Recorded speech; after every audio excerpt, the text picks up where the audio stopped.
পশ্চিম এশিয়ার যুদ্ধ পরিস্থিতির দিকে, কারণ তার আঁচ ঘুরপথে এসে ভারতের হেঁসেলে পড়েছে। গতকাল থেকে ঘরোয়া ও বাণিজ্যিক রান্নার গ্যাসের দাম বাড়ানো হয়েছে, জানিয়ে কার্যত নাভিশ্বাস উঠেছে মধ্যবিত্ত বাঙালি। দেখুন, পশ্চিম এশিয়ায় যুদ্ধের আঁচ ভারতের হেঁসেলে শনিবার থেকে বাড়ানো হয়েছে ঘরোয়া ও বাণিজ্যিক রান্নার গ্যাসের দাম। ঘরোয়া রান্নার গ্যাসের দাম 1 লাফে সিলিন্ডার প্রতি 60 টাকা করে বাড়ানো হয়েছে। শনিবার থেকে কলকাতায় রান্নার গ্যাসের দাম বেড়ে হয়েছে 939 টাকা। এরই মধ্যে দুটো সিলিন্ডার বুকিংয়ের মধ্যবর্তী সময়সীমা নিয়েও নতুন নির্দেশিকা দিয়েছে পেট্রোলিয়াম মন্ত্রক। রাজ্যের এলপিজি ডিস্ট্রিবিউটরদের তরফে দাবি করা হয়েছে তাদের কাছে পেট্রোলিয়াম মন্ত্রকের নির্দেশিকা এসেছে, যেখানে বলা হয়েছে একটি সিলিন্ডারের ডেলিভারির দিন থেকে 25 দিন পর্যন্ত নতুন করে কোনো বুকিং নেওয়া যাবে না। যুদ্ধ যদি প্রলং করে বা অন্যভাবে কোনো হয়, তাহলে ওটা বলা মুশকিল যে কতদিন কি হবে না হবে। তবে আশা করি অসুবিধা হবে না। দাম হয়তো এদিক ওদিক হতে পারে, কারণ এখন অনেক ঘোরা পথে হয়তো সাপ্লাই আনতে হবে।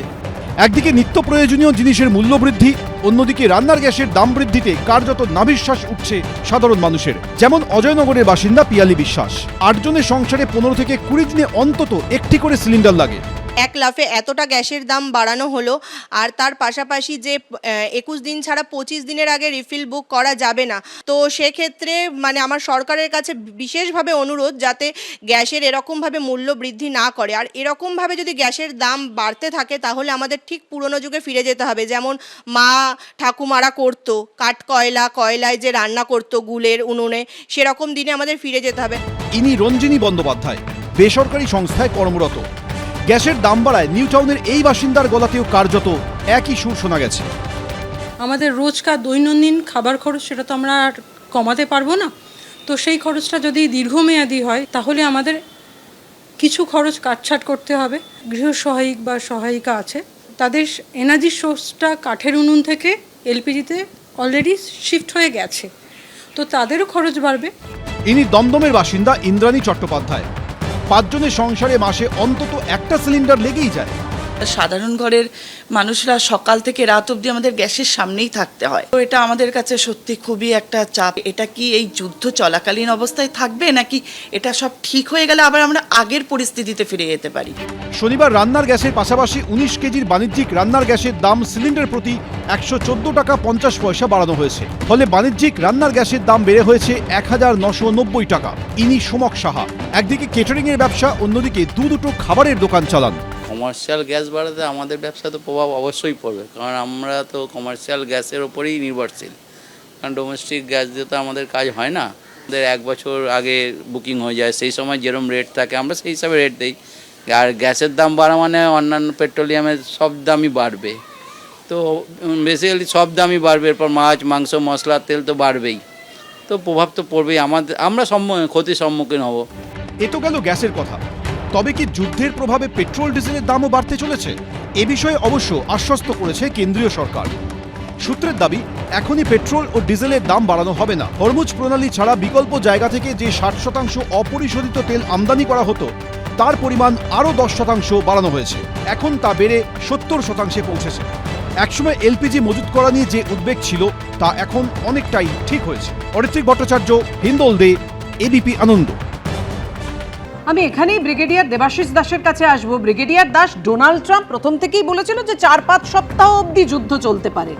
এদিকে পেন্টাগন আরও 100 দিনের যুদ্ধের প্রস্তুতি নিচ্ছে।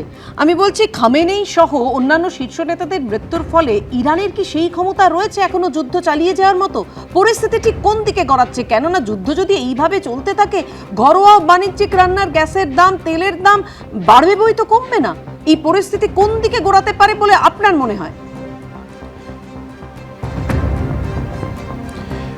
একেবারেই সঠিক বলছেন আপনি। দেখুন, আজকে যুদ্ধের 8ম দিন, এবং আমি কোনো রকমভাবে ইরান, ইসরায়েল এবং আমেরিকার থেকে দেখতে পাচ্ছি না যে যুদ্ধবিরতি বা শান্তিপূর্ণ কোনো সহাবস্থানের কোনো ভাব, ভাষা বা ভঙ্গি।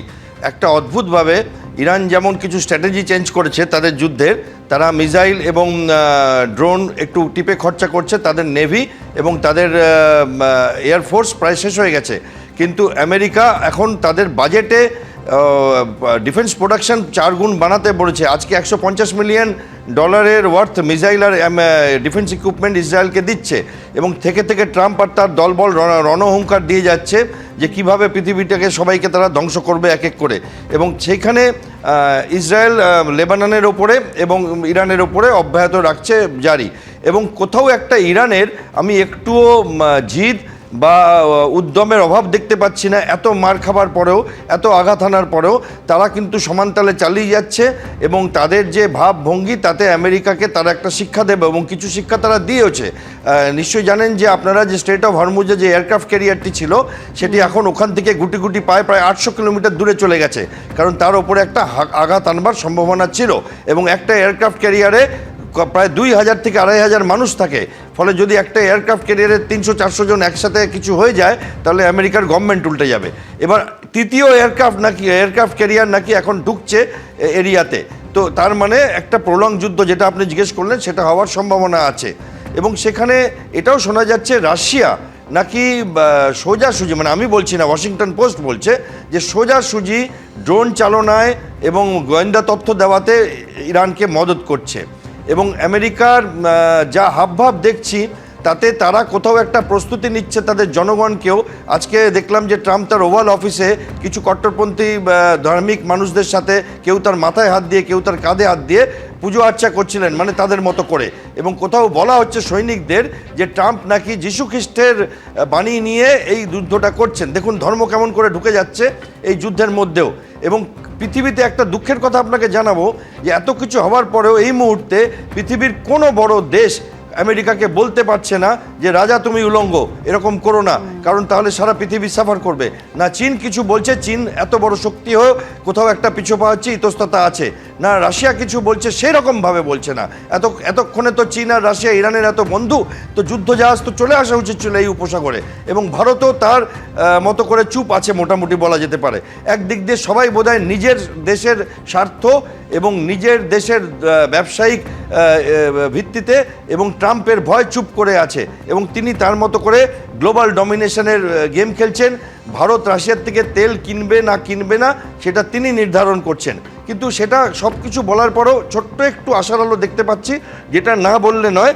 সেটা হচ্ছে ইউএই থেকে আবার ফ্লাইট শুরু হয়ে গেছে, এবং আমাদের দেশে ইরানের একটি জাহাজ আমাদের দেশে এসে আশ্রয় নিয়েছে কোচিতে। এক্সটার্নাল অ্যাফেয়ার্স মিনিস্টার তার সম্বন্ধে বলেছেন যে আমরা মানবিকতার কারণে যুদ্ধের মধ্যেও এই 183 জন নাবিক এবং এই জাহাজটাকে আশ্রয় দেব, এবং এখন অবধি সেই ব্যাপারে কোনো রকম আমরা শুনতে পারিনি। আর লাস্ট একটা কথা বলবো, আজকে আবার একটি ভূমিকম্প হয়েছে ইরানে, বন্দর আব্বাসে। কিছুদিন আগে ইরানের গেরাসে একটা ভূমিকম্প হয়েছিল। ইরান কিন্তু নিউক্লিয়ার ব্যাপার নিয়ে কথাবার্তা বলেছে, এমন শিক্ষা দেব বলেছে, মরণ কামড় দেওয়ার কথা বলেছে। এবং সেখানে ইসরায়েলও থেমে থাকেনি। ইসরায়েল নাতাঞ্জ আর ইস্ফাহানে অ্যাটাক করেছে। ইরান তার জায়গায় বলেছে আমরা তোমাদের নেগেভ মরুভূমিতে করব। আর আমেরিকা তো আপনি জানেন, সেদিন আপনিও প্রোগ্রাম করেছিলেন যে যেটাকে বলে ডুমসডে মিসাইল, সেটাকে টেস্ট করেছে। এবং আমেরিকার B-51 অঞ্চলে অনেকক্ষণ ধরে ভূমিকম্প হয়েছে। লোকে মনে করছে, যারা এই ব্যাপারে বিশরত, যে ভূ তলে সবাই লুকিয়ে লুকিয়ে নিউক্লিয়ার টেস্ট করছে। এবং আমার আশঙ্কা হচ্ছে কোনোভাবে যেন সেই রকম একটা দিন দেখতে না হয় যে পৃথিবীর শেষের শুরুটা হয়ে যাবে এই যুদ্ধ দিয়ে। এবিপি আনন্দ এগিয়ে থাকে, এগিয়ে রাখে।